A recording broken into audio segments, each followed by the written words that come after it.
Can you hear me now? Am I good? Okay, thank you. And I do want to mention two of our junior commissioners that we have here, Matthew Greenwood and Albert Venable. Thank you guys for coming back. We always appreciate that. All right, I will now have clerk call the roll, please. Commissioner Rawls. Present. Commissioner Durrett. Here. Commissioner Oster. Here. Commissioner Jackson. Here. Commissioner Russell. Here. Commissioner Hill. Here. Commissioner Lee. Here. Commissioner Thompson. Here. Commissioner Fox. Commissioner Jay.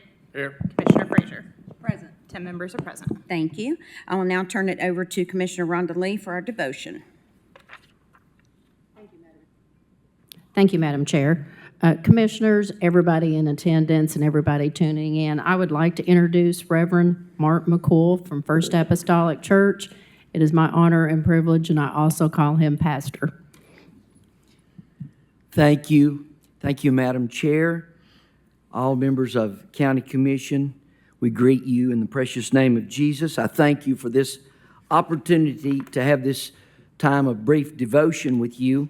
I do give special honor to our 7th District Commissioner, Rhonda Lee, for this invitation. She is a member in good standing of First Apostolic Church, where I'm honored to serve as the lead pastor, and I'm honored to be with all of you today. In Psalms 37, we read a passage of Scripture that states, "The steps of a good man are ordered by the Lord, and he delighteth in his way. Though he fall, he shall not be utterly cast down, for the Lord upholdeth him with his hand." Without doing violence to the word of the Lord, I would repeat that scripture for our purposes tonight to say, the steps of a good commissioner are ordered of the Lord, and he delighteth in their ways. And I do proclaim tonight that we do have good county commissioners in Knox County who strive for the greater good of our community. As a resident of Knox County, I speak for many who desire that your steps indeed would always be ordered of the Lord, so he can delight in your ways. We do realize the pressures you all face with budgets and deficits, the desire for many who say we want more services and a whole lot less taxes, those who are special interest groups who seem to always push their way to the front of the priority line because they want their pothole fixed first. But they want everyone else to be politically correct and make everyone else wait their turn. Truly, you need your steps ordered of the Lord. Your good governance as commissioners is evidenced by the challenges you're facing, because so many from other communities are moving to Knox County. They want to be here because of what you're doing. So in turn, you must manage rapid growth, updating zoning codes, handling housing affordability and development, and infrastructure issues. You truly need your steps ordered of the Lord.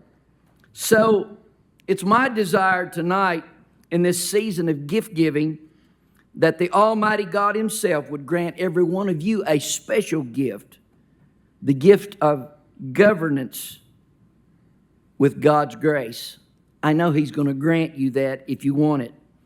Finally, the psalmist stated this, "I opened my mouth and panted, for I longed for thy commandments. Look thou upon me and be merciful unto me, as thou used to do unto those that love thy name." Then he stated, "Order my steps in your word, and let not any iniquity have dominion over me. Deliver me from the oppression of man, so I will keep thy precepts." Let's pray together. Mighty God, our Father, we gather humbly before you this evening. We thank you for the privilege of serving our county as well as everyone in this room. Bless these, our county commissioners, as your servants. Please honor their sacrifices of time, resources, and expertise as they oversee and govern our great community. Give them steady hands when budgets get tightened, clear minds when neighbors yell louder than facts, and the courage to do the right when wrong appears to be the path of least resistance. Lord, remind us all that we answer to you first. Let fairness and justice supersede headlines. Let mercy and grace outlast politics. And let love for our fellow man repair any differences that would separate us. Please, Lord, order our steps in your word. All these things we do humbly ask in the precious name of Jesus. Let all who agree answer in the affirmative. Amen. Amen. Lord bless you. Thank you, Pastor. A wonderful way to start the meeting. Since I wanted to do this at the beginning instead at the end, I would like to take a moment of silence and just everybody, please keep Chief Bernie Lyons in your prayers as he's in the hospital and hopefully improving. So if we can take just a moment of silence, I would appreciate that.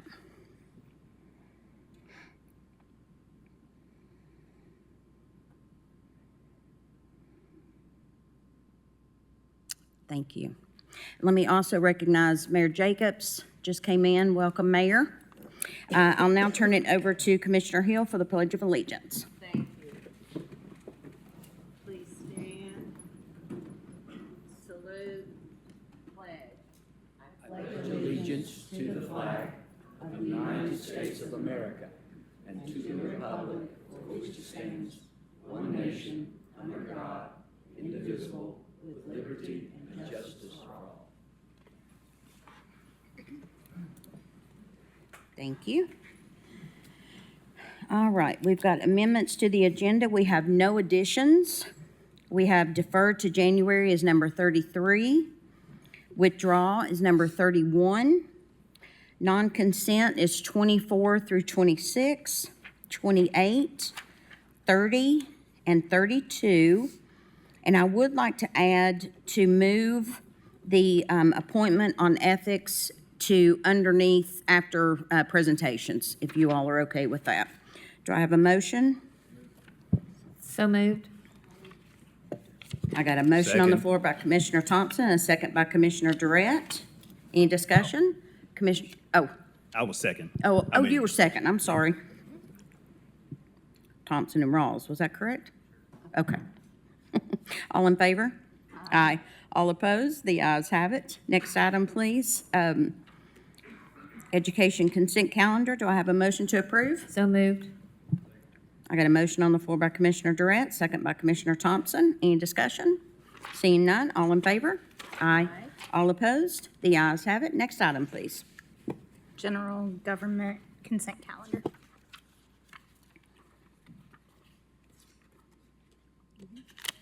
Do I have a motion to approve? So moved. Which one was that? Thompson and Jackson. Okay. Got a motion on the floor by Commissioner Thompson, second by Commissioner Jackson. Any discussion? Seeing none, all in favor? Aye. All opposed? The ayes have it. Next item. Item number 24, Resolution R25-12101, honoring Spencer Long, Executive Principal at Halls High School, for being named the 2025 Tennessee High School Principal of the Year. Thank you. Madam Chair, could we move that maybe second? Mr. Long is on the way. Sure. Well, we'll Okay. put those at the end. Okay. Is that good? Okay. Oh, he's Oh, here. he's here. Okay. There Okay. you go. Sure. Do you want to go ahead and make a motion to approve? Yes. Okay. We got a motion on the floor by Commissioner Lee, a second. Second by Commissioner Second. Frazier. Any discussion? All in favor? Aye. All opposed? The ayes have it. Commissioner Lee, the floor is yours.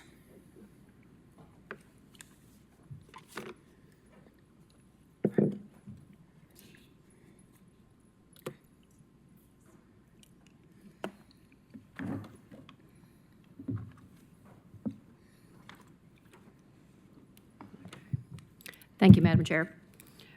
Whereas Spencer Long, Executive Principal of Halls High School, was recently named the 2025 Tennessee High School Principal of the Year, reflecting his outstanding leadership and dedication to educational excellence in the region.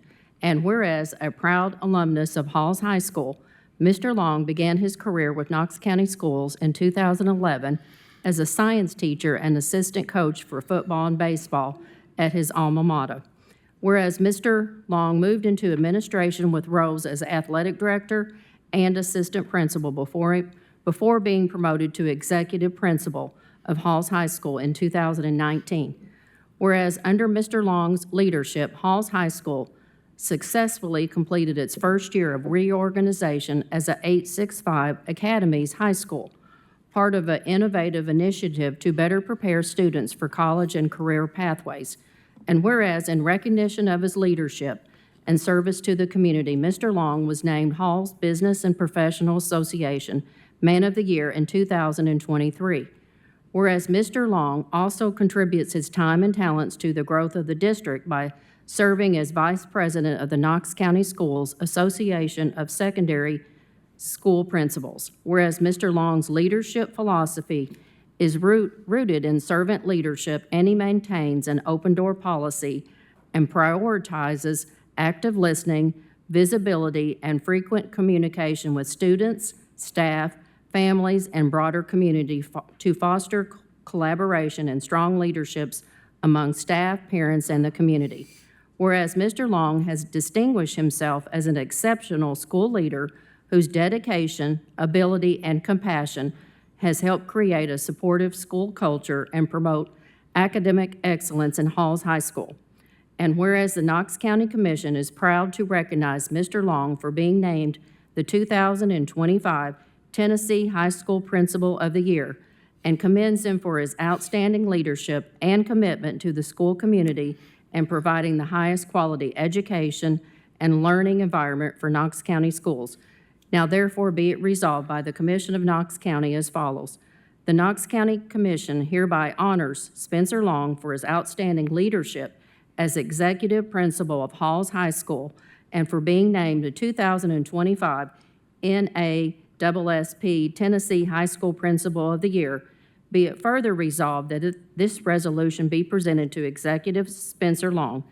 Be it further resolved that this resolution is to take effect from and after its passage as provided by the Charter of Knox County and the public welfare requiring it.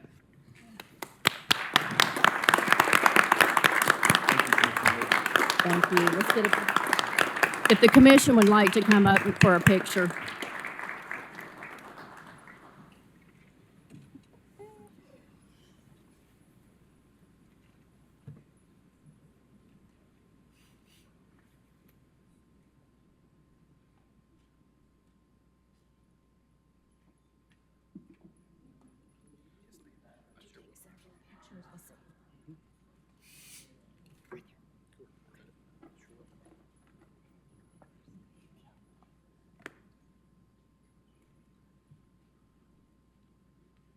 One, two, 12. Do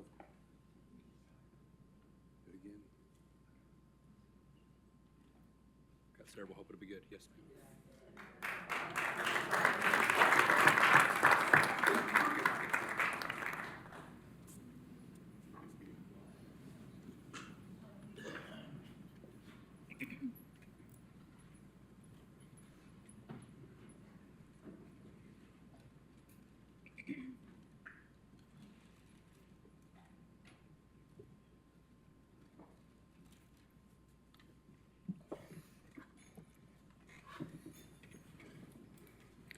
If you've been in Knoxville any period of time, you're going to understand this statement, but I believe that Halls has it in Mr. Long.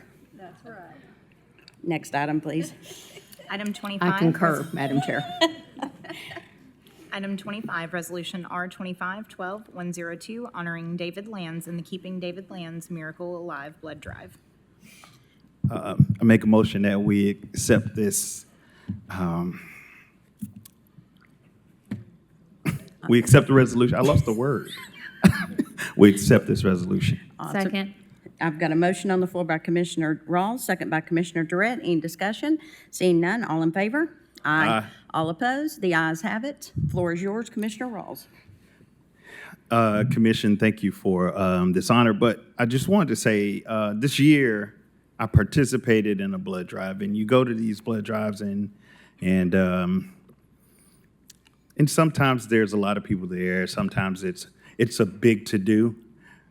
But what impressed me about this blood drive in particular is that, one, it was for David Lands, but the impact it had. It is the largest blood drive in the state of Tennessee, the largest independent blood drive in the state of Tennessee. The largest independent blood drive in the state is held here, right? And so I just wanted to honor David. So I'm gonna read this, and then you guys can definitely say some wonderful things.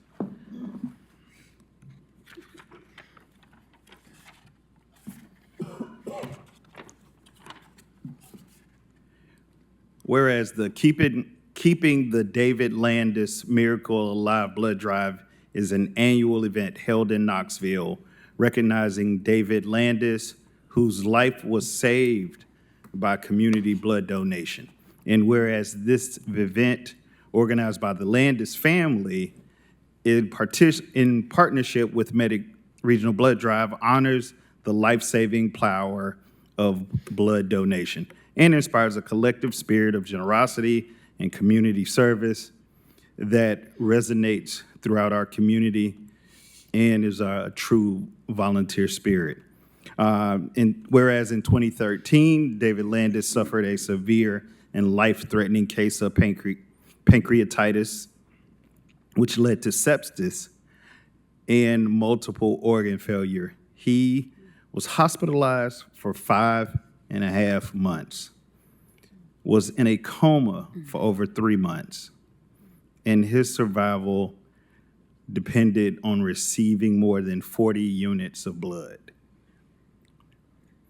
Whereas with only a 9% chance of survival, David Landis' medical crisis highlighted the critical importance of blood donations in our medical care.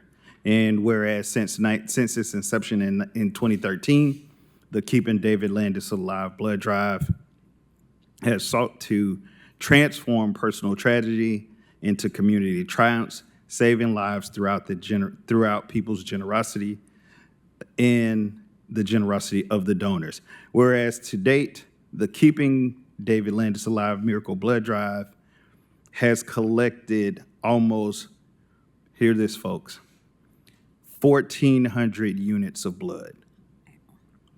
1,400 units of blood, saving approximately 4,200 lives.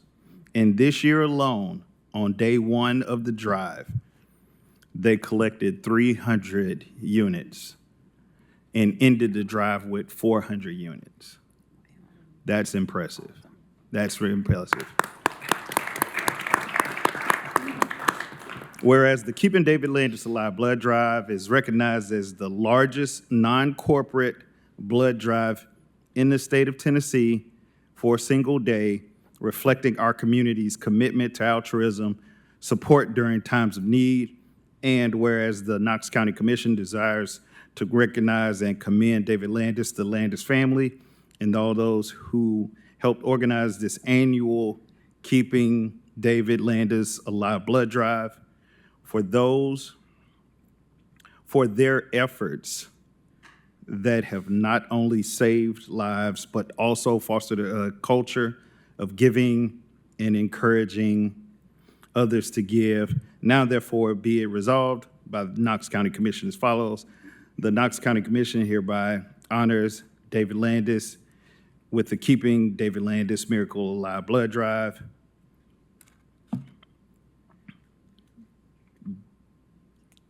I'm just impressed, man. I can't. So this is something serious for me, very heartfelt. And so tonight we honor you. So.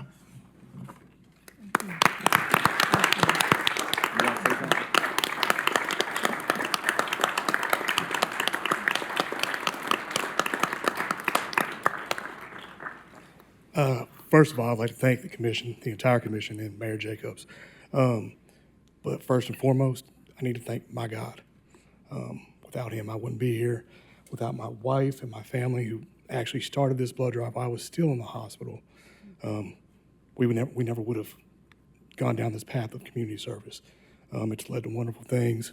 and I'm just thankful for the recognition. I'm thankful to be here with my family, and come donate first Wednesday of every November. Thank you.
Just put it right up there.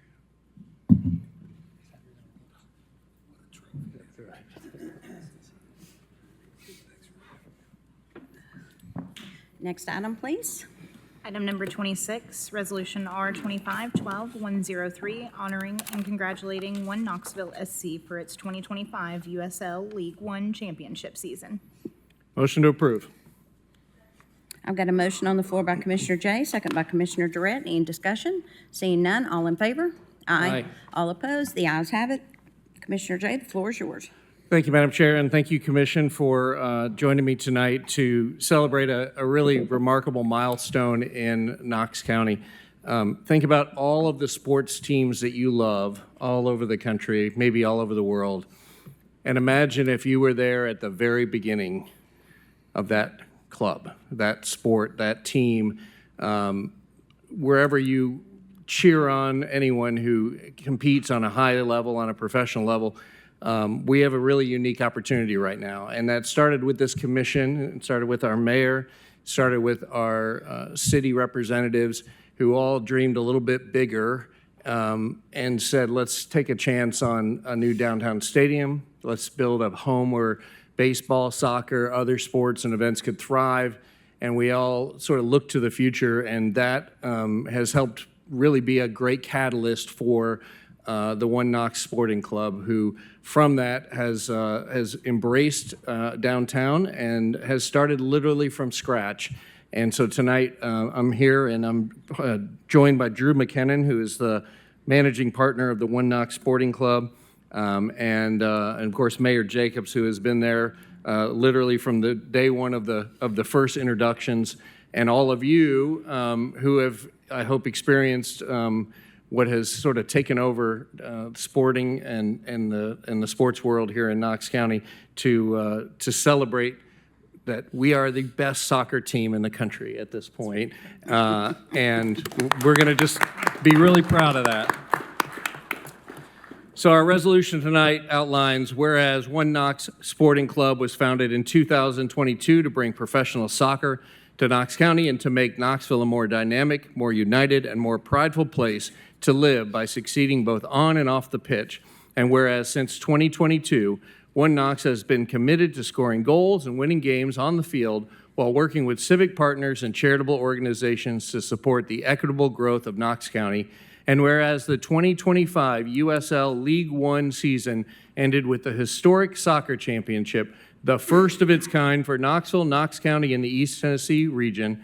And whereas on November 16th, 2025, at Covenant Health Park, One Knox Sporting Club defeated Spokane Velocity 2-0 in the USL League One final, securing the club and county's first ever league championship and bringing national attention and acclaim to Knox County.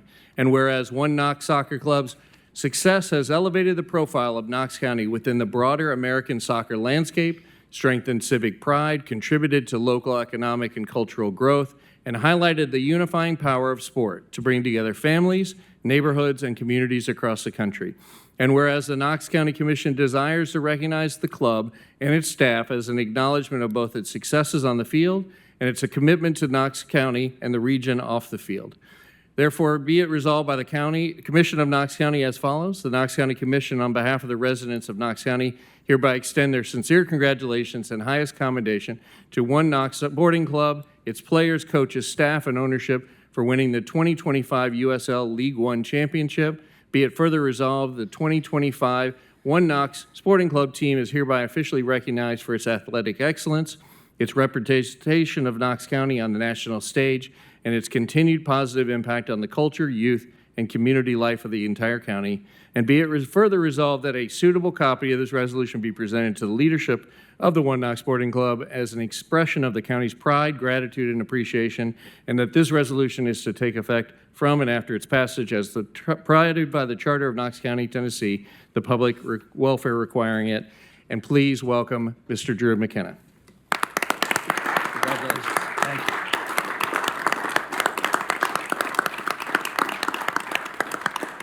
I'm not a player, so that's my first standing ovation ever. I appreciate it. Just a quick note of gratitude. One Knox, our first game was in 2022. It was at a Knox County high school, Austin East. And it's been a long and winding road bringing us to winning this championship in a sold-out Covenant Health Park. But from the start and at the finish of that game, this commission and Knox County have been a huge support. I don't know if you both remember, but before we even played a game, the mayor took some penalty kicks on goalkeeper Larson J in a promotional video for us, which we're grateful for. And of course, in sports, it's always a good time to win. But if I could pick a year to win, it would be this year in the stadium that this body made possible. It has transformed our business. We got lucky enough to win while we were doing it. I remember as you all were working through the votes and all that sort of stuff leading up to the construction of the stadium, there was a lot of conversation about this stadium not just being a place where the baseball team can grow, but a place where dozens of Knoxville businesses can grow. And One Knoxville is Exhibit A of that. The opportunity we've had to grow over these past 12 months would only exist with that stadium. So our heartfelt gratitude to this body for having the wisdom and the bravery to make that stadium possible. So thank you very much. Go One Knox.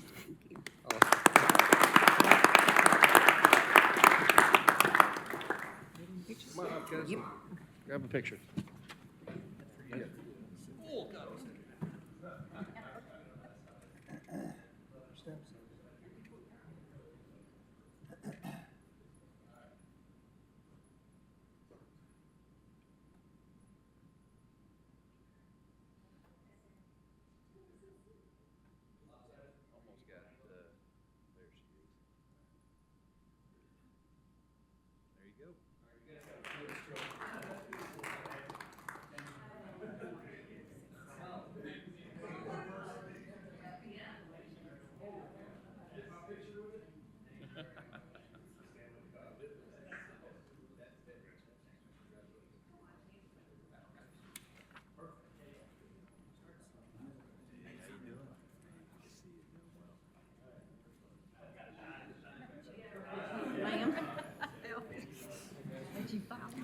Thank you.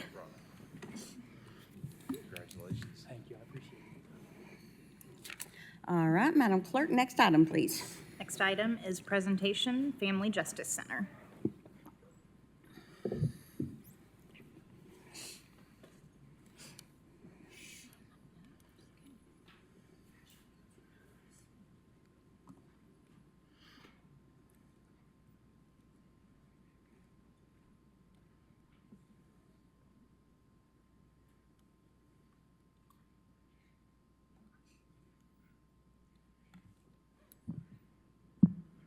Good evening, everyone. Who do I look at to tell them when to move the slide?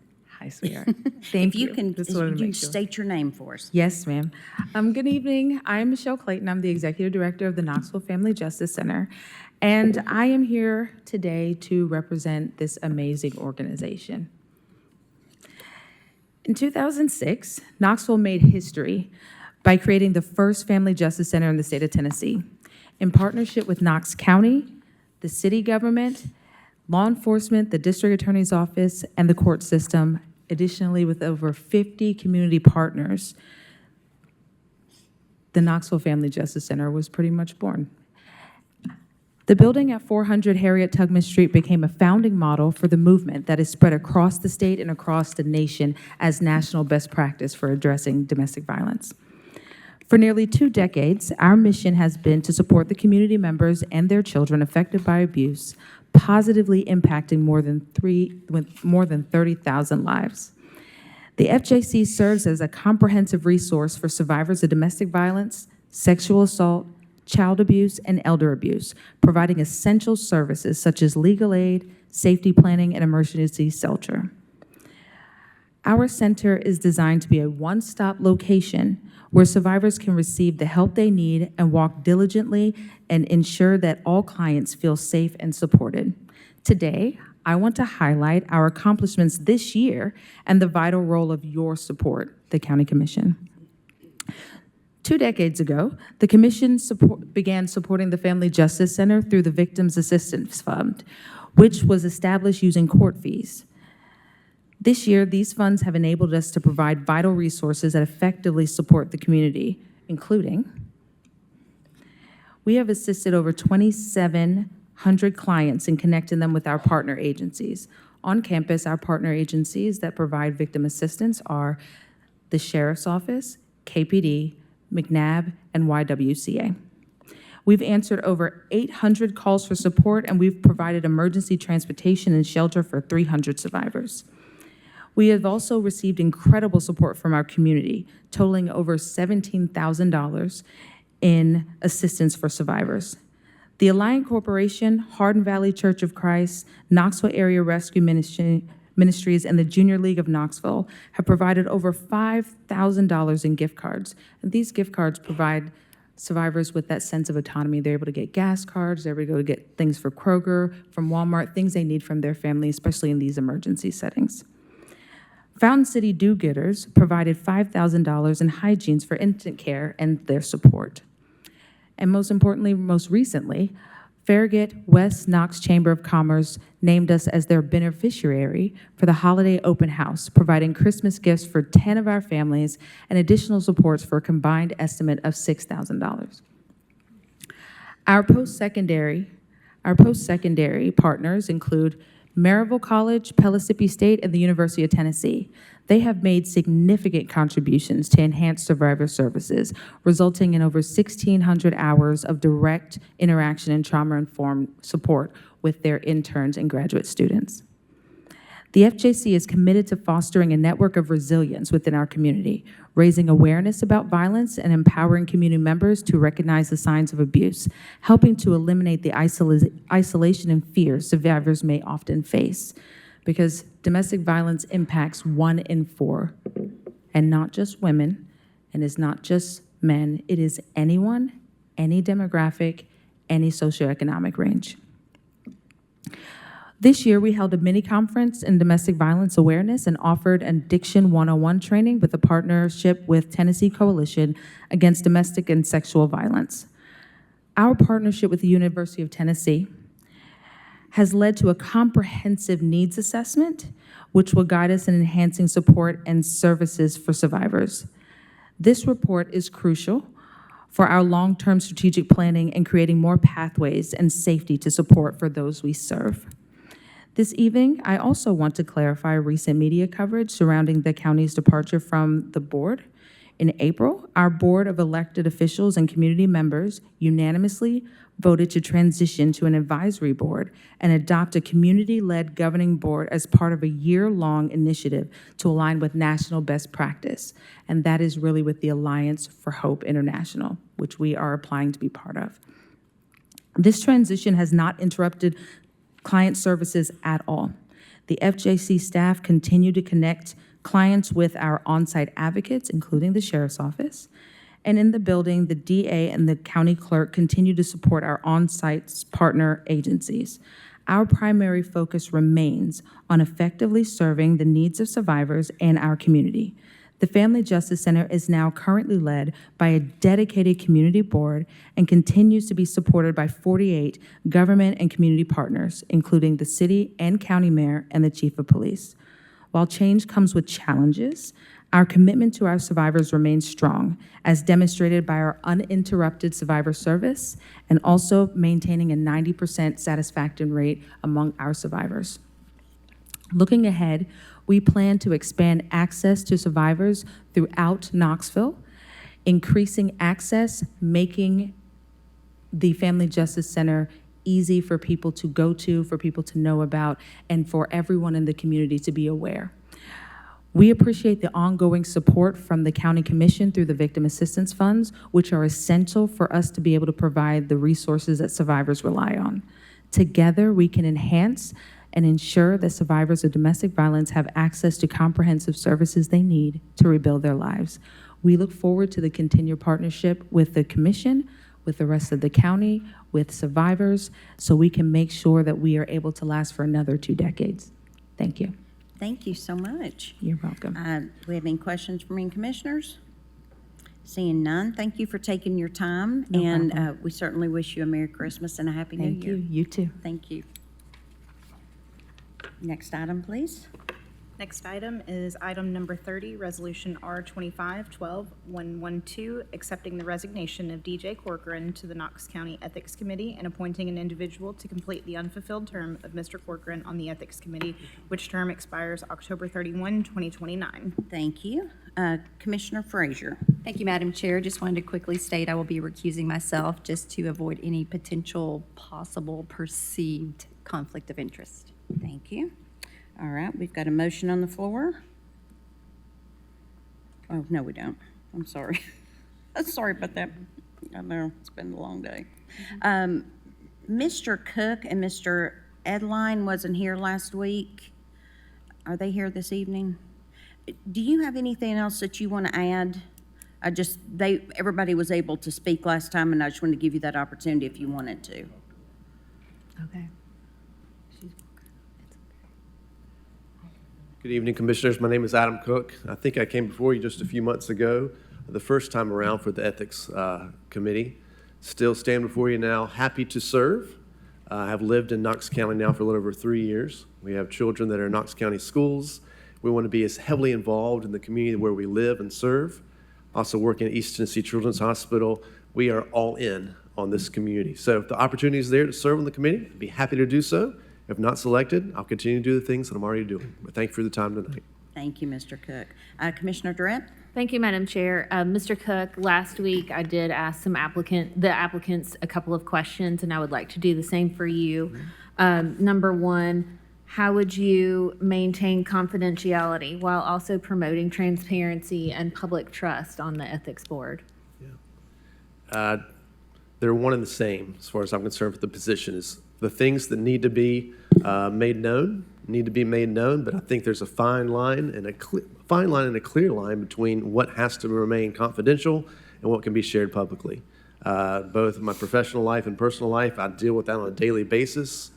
Obviously, we manage millions of dollars of funds for donors, and understanding when a donor provides a gift to our hospital and they say it's anonymous, as much as we might love to share that gift because that might be a catalyst to bring in other dollars, we have to maintain the decision from the donor. So just like position with this committee, if it is allowed to be shared, 100% we need to share it. If it is something that is not to be shared, 100% it needs to remain confidential, and that's something that I take very seriously both professionally and personally, and would bring that to this position as well. All right, thank you. And my second question is, how would you ensure fairness and neutrality when reviewing a complaint involving individuals you may know professionally or personally? So if we're reviewing someone that I know professionally or personally, I think there's two avenues I would take. The first is I would make it known that I know that individual professionally or personally, leading up to the point of if I needed to recuse myself to make sure that there was no hint of something that stinks, I would be happy to do that. I think making sure that's well known from the very beginning is important, not only to be on the committee itself, but also important to the person that's being reviewed. So that was side one. Side two is if I did have a great personal relationship with that individual, I'd want to pull them aside and make them understand why I've chosen to recuse myself or why it was important for me to share the information I can still be a good friend and support them along the way, even though I've recused myself and I'm no longer a part of the decision process moving forward. All right, thank you very much. Thank you. And I will jump in because I asked this question last week. You've kind of answered the second part of it, but my question was, what are your expectations from this board, and what do you feel like you bring to it? Expectations from the board is what I think you've already provided and shown tonight is support. Hard decisions have to be made. During the devotion that was shared, that's something you all do on a daily basis, and thank you for that. I completely think that this position would also require hard decisions to be made that may not be popular or may not be comfortable. So my desire would be for this commission to support this committee through easy and tough decisions. And the second question, why I think I bring expertise to the role, I've been in healthcare fundraising and administration for over 20 years. I've overseen the procurement of over $500 million in fundraising over my time. And one of the main purposes of going into fundraising, particularly for healthcare, was to do two things. The first is to make sure that we're taking care of patients and families where they need it most, where they're the most vulnerable. And vulnerable decisions mean sometimes confidential decisions. For continuing to raise funds, it's an ethical dilemma in of itself. Make sure those dollars are received well, that they are registered well, that they are recognized well, they're spent well. And secondly, making sure those dollars are spent in a way that private health information is never shared. So it's something I live by every day in my professional role and would bring that to this opportunity if it was presented to me. Perfect. Thank you so much. Have a good evening, and thank you for Thank you. applying. We appreciate it. All right, Commissioners, the clerk will call the roll, and as your name is called, you may nominate a candidate or pass. Once we've gone down the roll, the chair will look for a motion. Oh, you do, and I am so sorry. I didn't see you standing back there. So go right ahead. I apologize for that. My name is Sanford Edline, and I have sent in my resume to be a member of the Ethics Committee. I held a CPA license for more years than I care to count, and I've been in the ethical business my entire business career.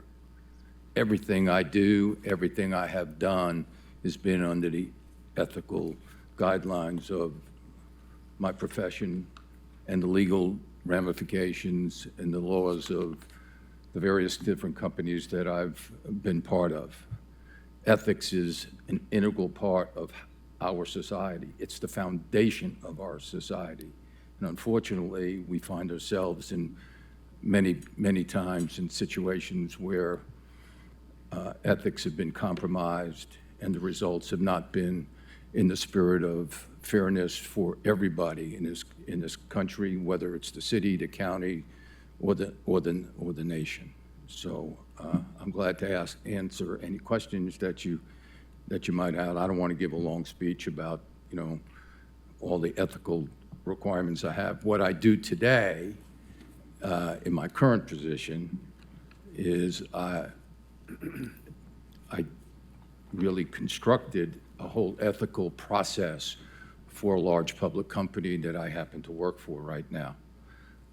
I held my CPA license for years, and those of you that know, CPAs have to live in a world of confidentiality, which is the watchword of what we do.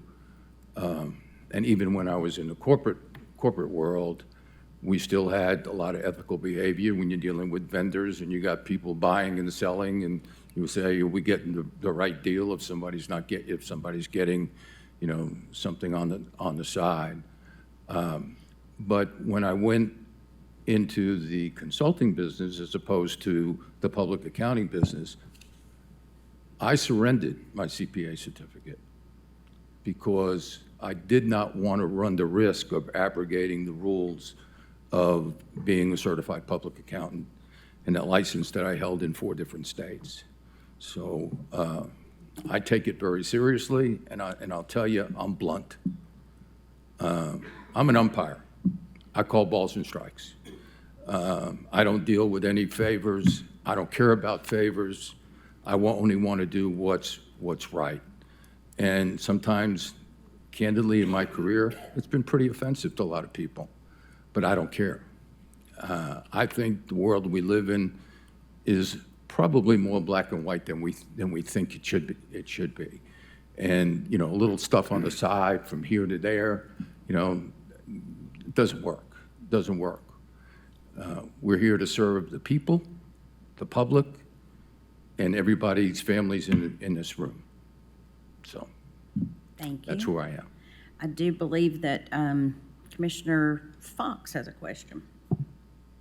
Thank you, Madam Chair. Actually, I just had a comment that I wanted to make to all the applicants, but after. Okay. Yeah. Commissioner Durant? Thank you, Madam Chair. Mr. Edlin, Yes. thank you for being here. I will ask the same two questions as I have to all the other applicants. Number one, how would you maintain confidentiality while also promoting transparency and public trust? I keep everything to myself. I don't talk about it to anybody, not the people in my family, not my friends, never. Listen, I lived in that world. I worked on some of the largest companies in this country. There's a lot of information that goes through certainly the financial side, and even in my time in the C-suite of corporations, as everybody knows, there's a lot of confidentiality.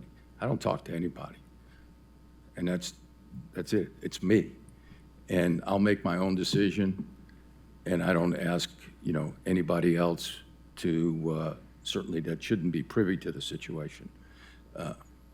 That's my answer. Okay, great, thank you. And number two, how would you ensure fairness and neutrality when receiving a complaint involving individuals you may know professionally or personally?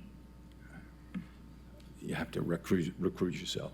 You can't be part of that decision-making process, no matter, even if you are an umpire and call balls and strikes and can do it. But the proper thing to do would be recusal. All right, thank you very much. And mine is the same question, is what are your expectations from this board and what do you bring to it? I bring independence, certainly, to this board, and I don't even want to say how many years of experience in the arena of ethical behavior. All right, I've seen it all, everything that you can ever imagine, from companies that have been liquidated because of failures due to specious activity, and some of the best companies in the world. So, it is what it is. Right. Thank you very much. I appreciate it. Thank you. All right. Mr. Fox, Commissioner Fox, would you like to make your statement and then we'll go into the nominations? Yes, thank you, Okay. Madam Chair. I just wanted to say that I think, having heard everybody speak and reviewed the resumes, I think every person who applied would perform admirably on this ethics committee, and I just wanted you all to know that. And just because I didn't vote for you, that's not that shouldn't be considered a rebuke or a belief that you wouldn't serve admirably. But we, as Mr. Cook, I believe, stated a moment ago, we have a very hard job here to pick one person out of seven. And I just wanted to state, I am stating that I believe that every one of you would perform this admirably. Thank you very much. Kind of took the words out of my mouth. So we do appreciate you guys that have applied. We appreciate it. There again, I don't think it's anything. Please apply again if you're not chosen, because it is a hard job and there is only one position. So every one of you are very well qualified. So the procedure is the clerk will open up call the roll as your name is called. You'll nominate a candidate or pass. Once we've gone down the roll, the chair will look for a motion to cease the nominations. The clerk will call the roll again. This time you will say the name of the candidate in which you would like to vote. If a candidate receives a majority, that person will be appointed to the position. If there's no majority, the candidate with the lowest number of votes will drop off, and we will repeat the process. Or is there any questions? All right, Madam Clerk. Commissioner Rawls?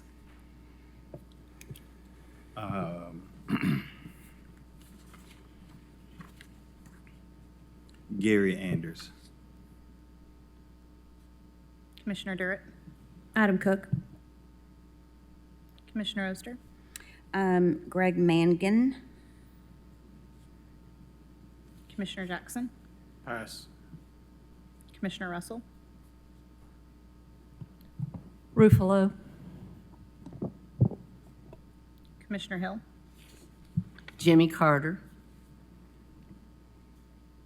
Commissioner Lee, Pass. Commissioner Thompson, James Lakins. Commissioner Fox, Pass. Commissioner Jay, Pass. okay, and Commissioner Frazier has recused.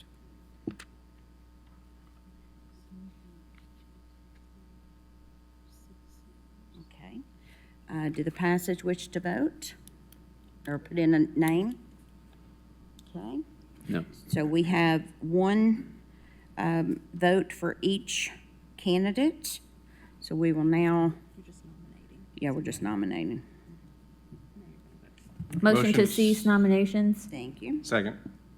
Got a motion on the floor by Commissioner Durrett and second by Commissioner Jay. Any discussion? Seeing none, all in favor? Aye. Aye. All opposed? The ayes have it. All right, we will now go for the roll call.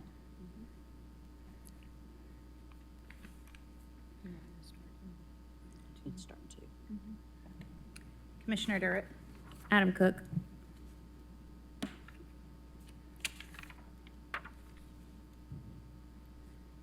Commissioner Oster, Greg Mangan. Commissioner Jackson, Adam Cook.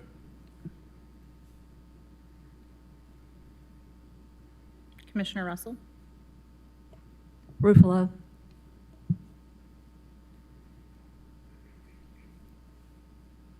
Commissioner Hill, Jimmy Carter.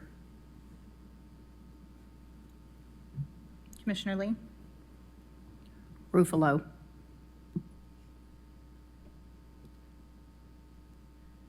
Commissioner Thompson, Lakins.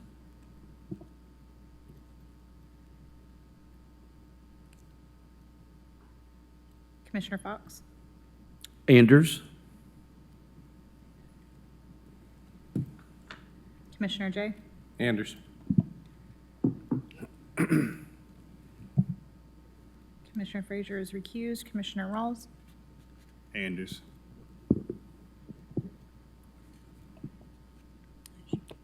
Madam Chair, Yes, may I change my vote? sure. Anders, please. Okay.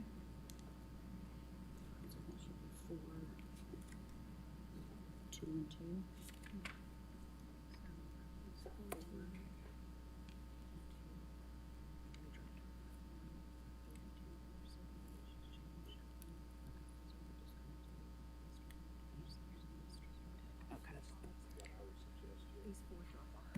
Yes. The ones that had the highest votes were Mr. Anders and Mr. Cook. No, Commissioner Russell changed her vote, so it's just two. Okay. All right, we'll go around again.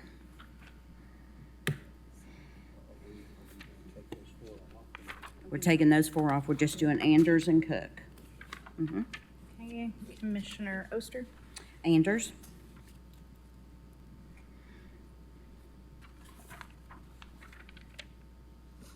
Commissioner Jackson, Cook. Commissioner Russell, Anders.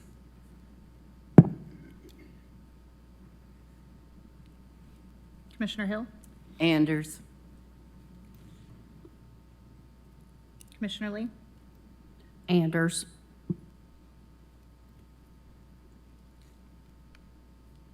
Commissioner Thompson, Anders.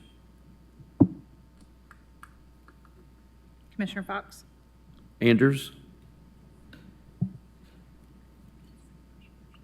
Commissioner Jay, Anders. Commissioner Frazier is recused. Commissioner Rawls, Anders. and Commissioner Durrett. Cook.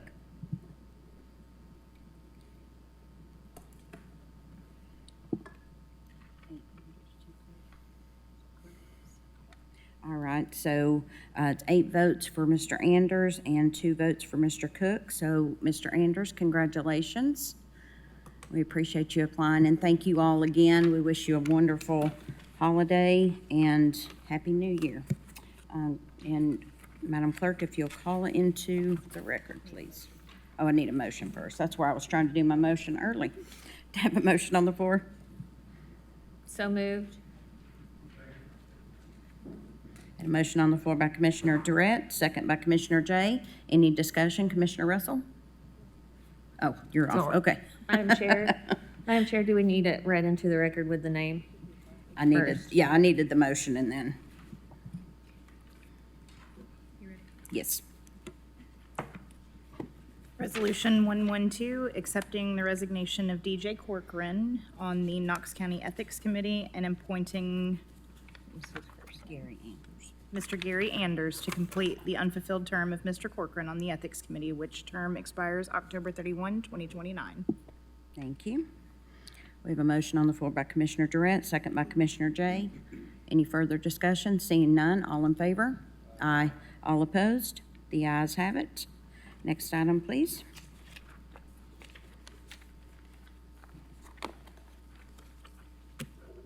Next item is public forum for agenda items only.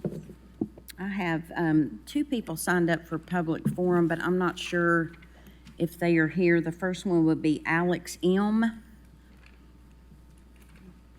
Thank you. Come to the podium, please.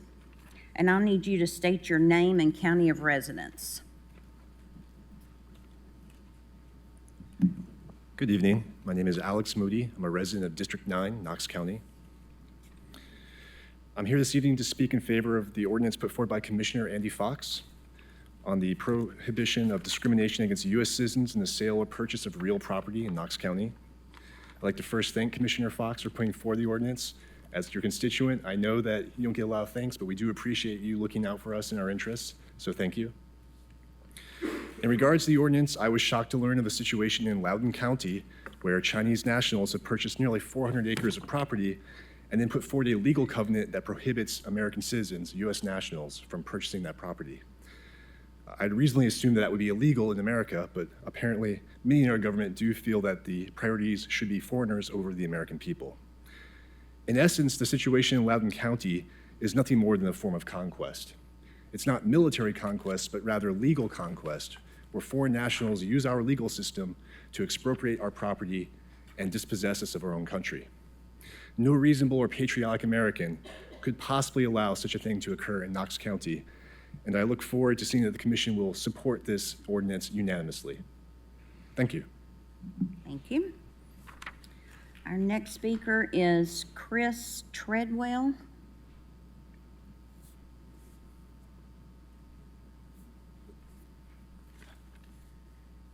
Mr. Treadwell, if you will state your name and county of residence, please.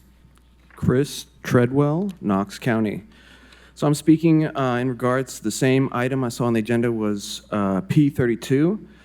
Some may think it's redundant and unnecessary to prevent discrimination against U.S. citizens in Knox County when buying land because the Governor Lee's State Bill 122, which restricts certain foreign ownership of property in Tennessee.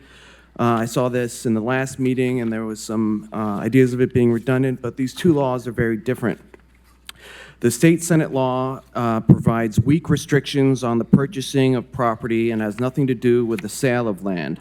This means anyone, a citizen, a permanent resident, or even a foreigner, can buy land and sell it to whoever they want, including to choose not to sell to U.S. citizens. This week's state Senate bill is not retroactive, so any foreigner that bought land in Tennessee before 2023 are not affected. They can pass on the property indefinitely through an inheritance loophole. Also, the most important thing to realize about the state law is it only restricts sanctioned countries. There are only 5 fully sanctioned countries by the U.S. government. That's Cuba, Iran, North Korea, Syria, and Russia. This list is always changing, and China is not on the list. This proposed ordinance 102 was inspired by the purchase of 400 acres right next door to us in Loudoun County by an out-of-state company with majority Chinese management that only sold to Chinese nationals. Representative Russell mentioned concerns about this property being close to Oak Ridge Laboratory. The New York Post revealed that Chinese nationals are buying up farmland next to military bases all over this country in over 19 places. And they broke the story also of a Chinese honeypot spy, Fang Fang, that had relations with multiple mayors and was gathering intelligence from congressmen. So we need to be aware of what foreign nationals can do to our country. It should be obvious to everyone in the room that they should not be able to buy land, that foreigners should not be able to buy land in the United States and only sell to other foreigners. What is it called when I go to a foreign country and take land and prevent them from having it? It's called conquest. We are being conquered in this country by foreigners, and if we betray our allegiance to Americans by preventing them to be able to buy land on American soil, or we aid these foreigners in taking our land, that's treasonous. Thank you very much for my time. Thank you. Madam Clerk, next item, please. Next item is the approval of minutes of the previous meeting. Motion to approve. Got a motion on the floor by Commissioner Durant, second by Commissioner Frazier. Any discussion? Seeing none, all in favor? Aye. All opposed? The ayes have it. Next item, please. The next item is drives and roads. We have A, Pepperbush Lane, B, Sawyers Valley Drive. Those are located in Hayden Farms, Phase 2B, District 6. C, Emery Green Street. D, Keenberg Lane. E, Stewart Hill Lane. F, Jonathan Creek Drive, located in Emery Green, District 6. G, Hickory Reserve Road. H, Bethel Hollow Drive, located in Reserve at Hickory Creek, Unit 3, District 6. I, Zenith Lane. J, Solstice Drive, located in the Highlands at Copeland, Unit 3, District 7. K, Windmead Lane, located in the Village at Saddlebrook, Phase 3, District 7. L, Shoregate Lane. M, Villa Grand Lane, located in Villas at Timberlake, approved as Timberlake Unit 5, District 7. Thank you. Do I have a motion?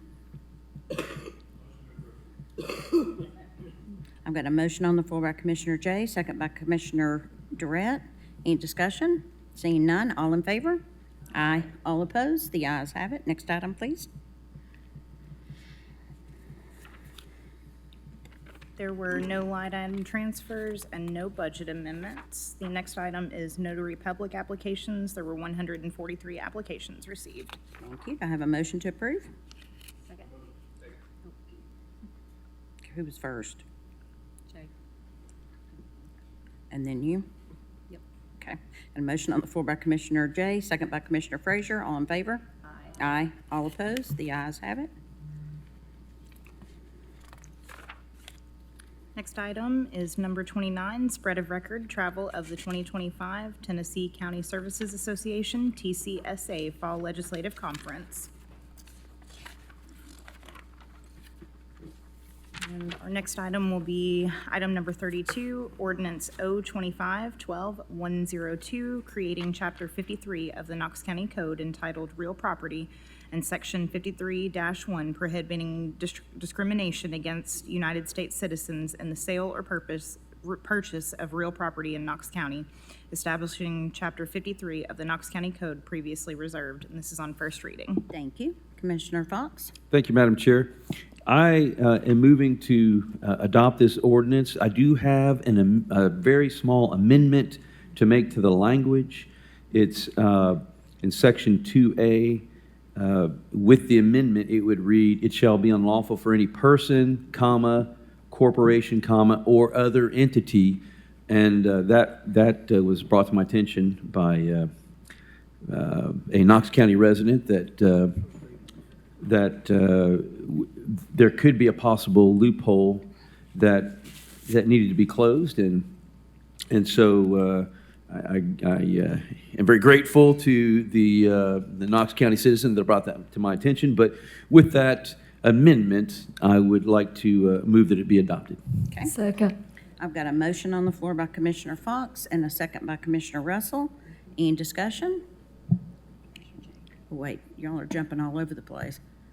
Commissioner Durant? Thank you, Madam Chair. Commissioner Fox, is that just in, you said it was section 2, which part? 2A, Commissioner Okay. Durrett. Yes, go ahead, I'm sorry. And that's the only change? Can you repeat the change, please, since we didn't get it in advance? Yes, yes. It's the first line of Section 2A. It would, with the amendment, it would read, "It shall be unlawful for any person, comma, corporation, comma, or other entity to record." And so just, you're adding the word "or other entity" to that, just to make sure that everything has been captured there. Thank you for the clarification. Thank you. Commissioner Jay?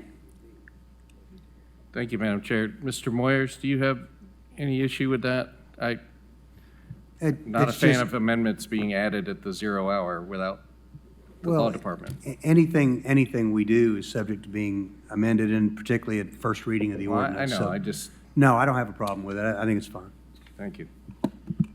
Okay, seeing no other questions, we've got a motion on the floor by Commissioner Fox and a second by Commissioner Russell, and this will require a roll call vote. You start in one, it's fine. Yeah, thank you. Commissioner Rawls? Commissioner Durrett? Aye. Commissioner Oster? Aye. Commissioner Jackson? Commissioner Russell? Commissioner Hill? Commissioner Lee? Aye. Commissioner Thompson? Commissioner Fox? Commissioner Jay? Commissioner Frazier? Thank you. We will see this back on the agenda for January for a second. Yes. All right. We have no ordinances on second reading. We have no one signed up for public forum, open topics. So, as we come to the last meeting of 2025, seems strange to say, but this year has kind of flown by. I think we've all seen great ups and downs in our personal life and in our professional life, in our county, in our state, in our country. The last few days obviously have been very dark, issues that have been happening in our country and across the world. And so we definitely want to remember those people. And I think it's always important too during this time of year to remember that there are people who really are struggling during this season when we're all very happy and celebrating with our family and our friends, that people's health may not be good, they may not have family or friends around them, and they be really struggling with people that have passed on. So hopefully we will keep that in our minds and our hearts as we're celebrating the holiday season. Certainly want to say happy second day of Hanukkah and a Merry Christmas and a Happy New Year. I have enjoyed serving with you all and have enjoyed being chair, and I look forward to a wonderful and prosperous 2026. So that's it. If anybody else has anything else, Commissioner Durrett? Thank you, Madam Chair. Just want to send a reminder that junior commission applications are due this Thursday. Please go out and promote. We need a good applicant pool for our 2026 season. Thank you. I almost forgot, we need to wish Commissioner Durrett and Commissioner Frazier a happy birthday. They are celebrating this month, so that's something else to celebrate. So, all right. Well, if that's it, seems strange, doesn't it? It's 10 after 6. Do I have a motion to dismiss? So moved. All right. All in favor? Aye. And the meeting is adjourned.